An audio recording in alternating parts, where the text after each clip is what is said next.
वास्तव में ईमानदारी पूर्वक अगर राज कर रही है तो दानिश अली के खिलाफ जो रमेश भिथुड़ी ने बोला है, उन्होंने उनको बोला है उग्रवादी, आतंकवादी, कटुआ तक बोल दिया है। तो इस पे बीजेपी, खासकर मैं नरेंद्र मोदी और योगी जी को कहना चाहता हूं, जो यहाँ के मेन सत्ता में है और यूपी से दोनों हैं, वो बनारस के सांसद हैं और योगी जी यहाँ के मुख्यमंत्री हैं, चीफ मिनिस्टर हैं। उनका कर्तव्य बनता है कि इस उत्तर प्रदेश नहीं पूरे देश में 20 से 25% मुसलमान भाई हैं, तो इनको कहाँ ले जाएंगे।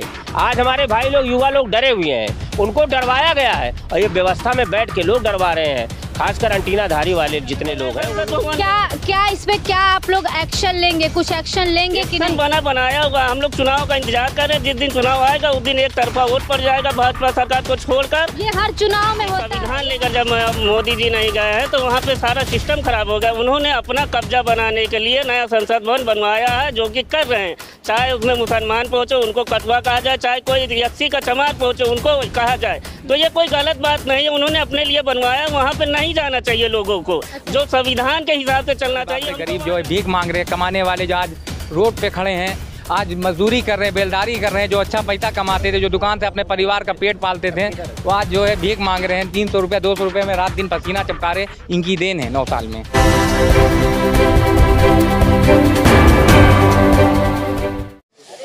जी हाँ, मैं समता की सपोर्टर हूँ, मैं रोशनी रिपोर्टर हूँ। नमस्कार, मैं हूँ आपके साथ रोशनी और आप देखना शुरू कर चुके हैं सोशल मीडिया रोशनी की रिपोर्टिंग गांव से शहर तक। इस वक्त हम हैं अयोध्या में और आपने सुना होगा अभी कल के बयान में दानिश अली को जिस तरीके से अपमानित किया गया, वो भी नए संसद भवन के अंदर। बीजेपी के एक नेता हैं, उन्होंने इतना अपशब्द बोला है जो कि मैं आपको यहाँ नहीं बता सकती, लेकिन उस विषय पे बातचीत करने के लिए हमारे साथ यहाँ पे अयोध्या में तमाम लोग हैं। एक समुदाय के भी लोग कह सकते हैं, लेकिन बात यहाँ समुदाय किसी विशेष की नहीं है। बात यह है कि मन कैसे बढ़ जा रहा है कि लोग कुछ भी आए दिन बोल रहे हैं, और वो भी बड़ी बात यह है कि संसद भवन में इस तरीके के अपशब्द का इस्तेमाल करना कितनी शर्म की बात है। आइए इनसे बात करेंगे, यहाँ के लोगों से, और जानने की कोशिश करेंगे कि आखिर इस विषय में ये लोग क्या कहना चाहेंगे, क्या सोचते हैं जिस तरीके से ये उन्होंने कहा है। नाम क्या है भैया आपका? हमारा नाम मोनू निषाद है, निषाद नगर रेतिया का रहने वाला हूँ। बताइए। अभी दानिश अली को जो अपशब्द कहा गया है बीजेपी नेता के द्वारा, सुना कि नहीं आपने? हमारे हिंदू भाइयों को, सबको, ये भाजपा की पार्टी है, ये सबको बहका रही है। और 9 साल में इन्होंने जितना अत्याचार किया है, ये चाहे दानिश अंसारी भाई साहब हों या कोई भी हो, जिस जाति का भी हो, भाजपा सरकार में इतना अत्याचार हुआ है सभी लोगों के साथ कि जिसका कोई अंत ही नहीं है। जब तक ये भाजपा सरकार है तब तक सारी जनता, छोटी जाति हो या एससी जाति हो, सारी जनता शांत बैठी हुई है, क्योंकि ये अंत समय आ गया, भाजपा जाने वाली है। दानिश अंसारी भाई साहब को जब से मैंने सुना कि इतनी सारी बातें कही गई है, ये जो कि दिल में हर व्यक्ति को, चाहे हिंदू हो चाहे मुसलमान हो, सबको चोट पहुंचाने वाली बात है। ये दानिश अंसारी कहीं के अलग से नहीं आए, वो भी इंडिया के ही रहने वाले हैं। अगर उनको हम आतंकवादी कहा जाए तो कितनी बड़ी चोट लगेगी हमारी दिल पर। अगर हमको कोई, मैं हिंदू हूँ, अगर कोई मुसलमान भाई मुझे हिंदू या किसी पर्पन से मुझे बेदखा अगर कहता है तो कितना खराब लगेगा मुझे। ये जो भाजपा सरकार आई हुई है, 9 साल में न जाने कितने लोगों को बेरोजगार कर दिए है, और जो भी काम धंधा था जिनका, उनको भी जमीन घर छीन लिया गया है। अच्छा, आपको क्या लगता है कि ये जो अपशब्द बोले गए हैं संसद भवन में, ये कहाँ तक उचित है? वो भी नए संसद भवन, जब लोग एक नए संसद भवन में जाते हैं और वहीं पे इस तरीके की बयानबाजी है, वो भी एक जाति विशेष को भी, समुदाय, धर्म को भी टारगेट किया गया है, कटुआ शब्द कहा गया। मैंने ये सुना है कि संविधान लेकर जब मोदी जी नहीं गए हैं तो वहाँ पे सारा सिस्टम खराब हो गया। उन्होंने अपना कब्जा बनाने के लिए नया संसद भवन बनवाया है, जो कि कर रहे हैं। चाहे उसमें मुसलमान पहुँचे उनको कटवा कहा जाए, चाहे कोई यस्सी का चमार पहुँचे उनको कहा जाए, तो ये कोई गलत बात नहीं है। उन्होंने अपने लिए बनवाया, वहाँ पे नहीं जाना चाहिए लोगों को। जो संविधान के हिसाब से चलना चाहिए, हमको वहाँ जाना चाहिए। आप क्या चाहते हैं, वहाँ किसी व्यक्ति विशेष का है संसद भवन, उनको जाना चाहिए? जी बिल्कुल, वो उन्होंने अपने लिए बनाया, उनको जाना चाहिए। बाकी जिनको नहीं जाना चाहिए वो मत जाए। जैसे मंदिर हो जाता है कि हमारे एससी समाज को कहीं पे मंदिर से भगा दिया जाता है, ये कोई बहुत बड़ी बात नहीं है लोगों की। जब मंदिर से भगा दिया जाता तो नए संसद भवन क्या इस पे क्या आप लोग एक्शन लेंगे, कुछ एक्शन लेंगे कि नहीं? बनाया होगा। हम लोग चुनाव का इंतजार कर रहे हैं। जिस दिन चुनाव आएगा उस दिन एक तरफा वोट पड़ जाएगा भाजपा सरकार को छोड़कर। ये हर चुनाव में होता है, ये हर चुनाव में लोग होता है। ये आपके वो सर यहाँ जो होगा वो एक तरफा फैसला सारे हमारे यहाँ हिंदुस्तान का फैसला बन चुका है, चाहे वो गुजरात का हो चाहे जिस जगह का हो, ये भाजपा जाने वाली है। अब इनका समझ लीजिए इतनी अत्याचार जो हम लोगों ने सहा है अभी तक किसी सरकार में हमने नहीं सहा। 9 रुपए किलो कांग्रेस सरकार में मैं आटा खाता था आज से 9 साल पहले। फ्री में मिल रहा है अब तो फ्री में जिनको दे रहे हैं वो जानते होंगे ना, हम तो नहीं खा रहे ना। हमारा राशन कार्ड बना हुआ 9 साल में 2000 रुपए का राशन कार्ड बन रहा है। मैं कोई अधिकारी आ जाए सरकारी विभाग को, मैं उसको साबित कर सकता हूँ कि 2000 रुपए में राशन कार्ड बन रहा है मेरा। कौन से अधिकारी? 70,000 रुपए तनख्वाह पाने वाले, मैं बेरोजगार हूँ। आज 2000 रुपए मुझसे मांग रहे, कहाँ से दिया जाए 2000 रुपए बताइए आप।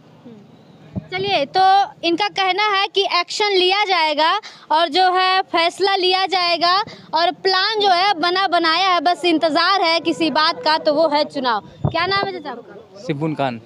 शिब्बुन खान। अच्छा, दानिश अली के लिए जो अपशब्द इस्तेमाल किया गया सुना है आपने? सुना है। गलत है, बहुत गलत है। ये देश की अखंडता खराब कर रहे हैं, देश का माहौल खराब कर रहे हैं। इनको ये भाषा का उपयोग नहीं करना चाहिए था, संविधान के हिसाब से चलना चाहिए था, लोगों के बारे में सोच के चलना चाहिए था, लोगों को लेके चलना चाहिए था। ये तानाशाही नहीं चलेगी। लेकिन ये तानाशाही चलती आ रही, कैसे नहीं आ रही है? अब इसका फैसला जनता करेगी। तानाशाही झेलते झेलते जनता इनसे तंग हो गई है। बेरोजगारी बढ़ गई, बेरोजगारी पे कोई बात नहीं, कोई बेरोजगारी पे बात नहीं। जब कोई बेरोजगारी की बात करते हैं तो ईडी सीडी फीडी पैदा कर देते हैं, दुनिया की बात घुमा के अपनी बात करते हैं। इन्होंने खाली गरीब जनता जो हिंदुस्तान की जनता है उनको खाली रौंद रहे हैं। ये बाहरी कंट्री के लोगों से पैसा कमाने के लिए ये डेवलपमेंट कर रहे हैं, यहाँ की जनता कुचले जा रहे हैं। यहाँ की जनता के बारे में सोचे, जो नीचे दल के आदमी हैं, जो गरीब आदमी हैं, वो अपना कैसे पेट पालेंगे, कैसे खर्चा चलाएंगे, उनके बारे में नहीं सोचते। 5 किलो आटा 5 किलो चावल देने से क्या देश का कल्याण हो जाएगा? 2 दिन नहीं खा सकता परिवार जिसका लंबा है, उनको इस बारे में सोचना चाहिए। इनके गेहूं और चावल से बिकने गया। जनता आपकी समझदार हो गई है, जाग गई है। इनको लोगों न्यूज पे देखते, कुछ न्यूज़ ऐसी है जिनकी छवि बनाए रखी है, मगर इनकी छवि इतनी बनी नहीं है, छवि इनकी खराब हो चुकी है। 9 साल में इन्होंने कुछ किया नहीं ना, खाली विकास किया गया, गरीबों को रोंद के। आपके अयोध्या में तो विकास हो रहा है ना, खुदैया हो रही है और चौड़ीकरण हो रहा है और इसको एक पर्यटन स्थल बनाया जा रहा है। पर्यटन स्थल ऐसे बनता है, किसी को मार के बनता है, गरीबों के पेट पे लात रख के बनता है। पर्यटन ऐसा बनता है कि गरीबों के साथ मिले के बनता है, गरीबों के बारे में सोचा जाता है। आज 2 महीने 4 महीने 10 बार से गरीब जो है भीख मांग रहे हैं, कमाने वाले जो आज रोड पे खड़े हैं, आज मजदूरी कर रहे हैं, बेलदारी कर रहे हैं, जो अच्छा पैसा कमाते थे, जो दुकान से अपने परिवार का पेट पालते थे, वो आज जो है भीख मांग रहे हैं। 300 रुपये 200 रुपये में रात दिन पसीना चपका रहे। इनकी देन है 9 साल में कि जिस तरीके से ये पब्लिक ओपिनियन की बात की जाती है, जब ग्राउंड पे उतरते हैं तो जनता डरी हुई है। इस पे क्या कहना चाहेंगे? बाकी सवाल बाद। देखिए, जो उत्पीड़न कर रहा है वो एक प्रयोजित उत्पीड़न हो रहा है माइनॉरिटी समाज के ऊपर, शेड्यूल कास्ट के ऊपर, और जो ओबीसी है, एमबीसी है। अभी आपने देखा होगा जब बुलडोजर बाबा का बुलडोजर चल रहा था, उसके खिलाफ और एनआरसी के खिलाफ बहुत बड़ा आंदोलन हुआ और जितने लोगों ने उनके खिलाफ प्रदर्शन किया उन लोगों के घर को बुलडोजर से गिराया गया और जितने लोग को चिन्हित किए, FIR किए सरकार के लोग और बड़े बड़े फोटो लगा दिए पूरे लखनऊ के अंदर।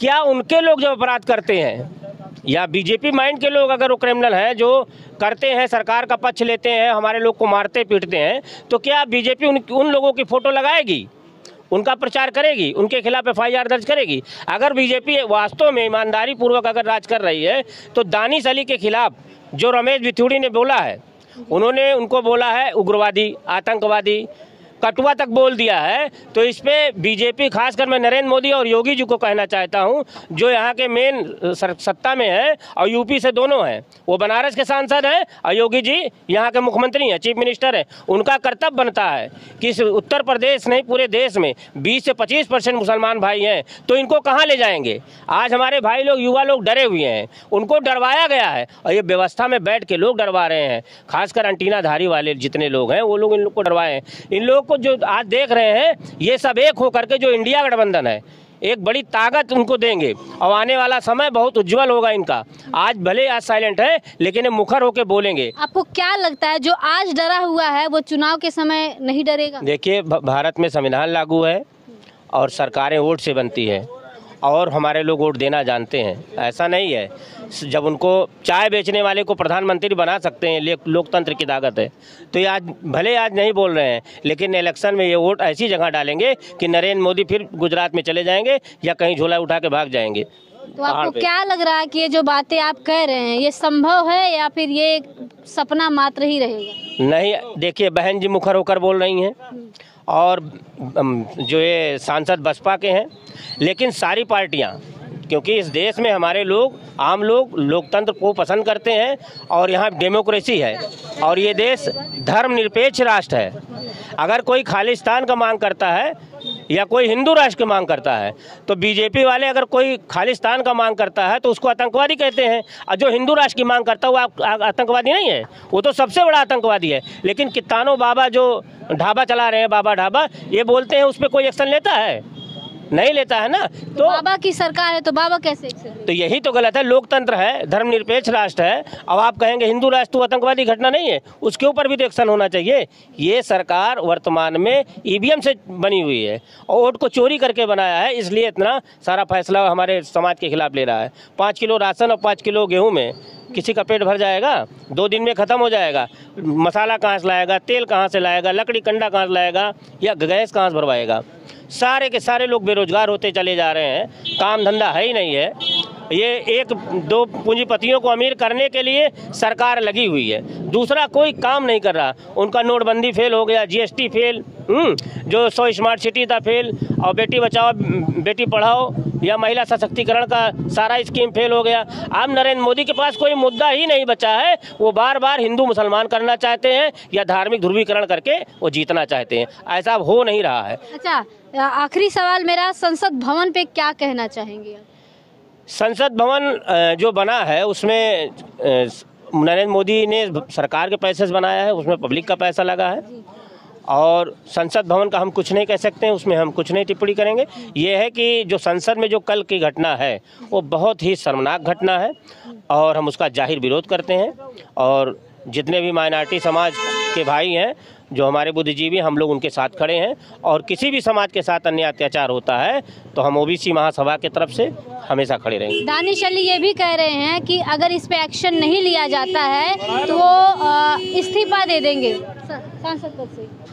हम तो चाहते हैं कि जो रमेश बिथूड़ी हैं उनका जो है सदस्यता समाप्त किया जाए और उनके खिलाफ FIR दर्ज करके उनके ऊपर केस चला जाए, उनको सख्त से सख्त सजा दी जाए कि दोबारा ऐसी बातों का पुनरावृत्ति ना हो सके। चलिए, बहुत बहुत शुक्रिया। तो ये यहाँ पर इस क्षेत्र में अयोध्या का ये एरिया का नाम भूल गया, अयोध्या का ये जो क्षेत्र हसनू कटरा, यहाँ पब्लिक ओपिनियन जो हमने जानने की कोशिश की, हालांकि बोलने वालों की संख्या बड़ी कम है क्योंकि ऐसा लोग बता रहे हैं कि यहाँ पे लोग कहीं ना कहीं डरे हुए हैं क्योंकि लोगों के ऊपर फर्जी मुकदमा भी दर्ज कर दिया गया है। इस पब्लिक ओपिनियन को सुनने के बाद, लोगों की बातें सुनने के बाद आप क्या कहना चाहेंगे कमेंट बॉक्स में लिख कर ज़रूर बताएं। शुक्रिया।